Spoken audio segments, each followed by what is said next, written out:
We intended to have a Mandamano mass demonstration, and the businessmen as well intended to have a peaceful demonstration against the same.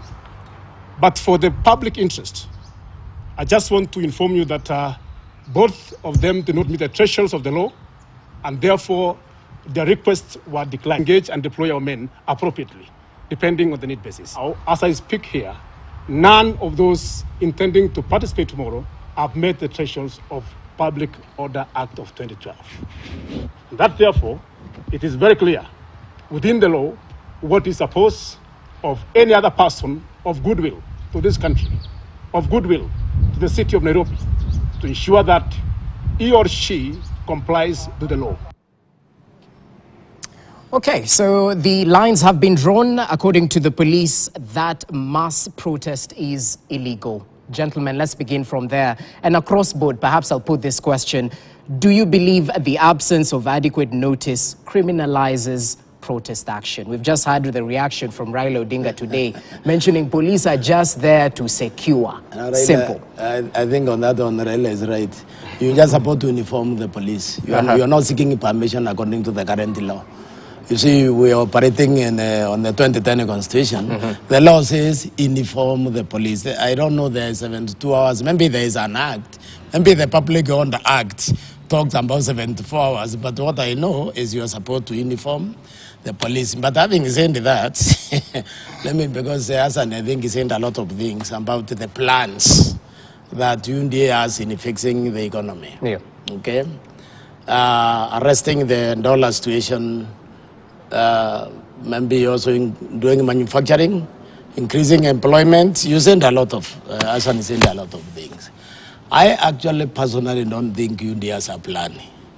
Because if you have a plan, this is what I expect to see from day one. I expect to see a very concrete plan on energy.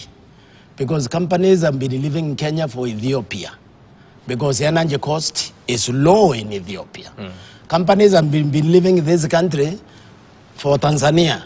Very soon we are going to be net importers from Tanzania. Very soon, not very long. They have been living for Rwanda because those countries has long-term plans that investors can trust. So haven't seen anything like that. I need to see a plan on education.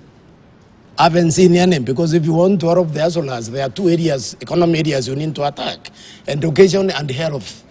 I don't see any plan in education. I haven't seen any health. Now, on the dollar, the dancing of the shilling is responding to uncoordinated policies, which have emerged over the last 6 years.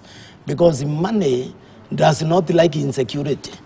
Money wants to predict stability, so that the local money, because there are local investors here in this country, they can now expand their businesses. Okay. The foreign investors can bring in money. But right now, they are not able. You know why? Because the election does not appear to have been conclusive. You see what happened immediately we finished the election. The president started the Thanksgiving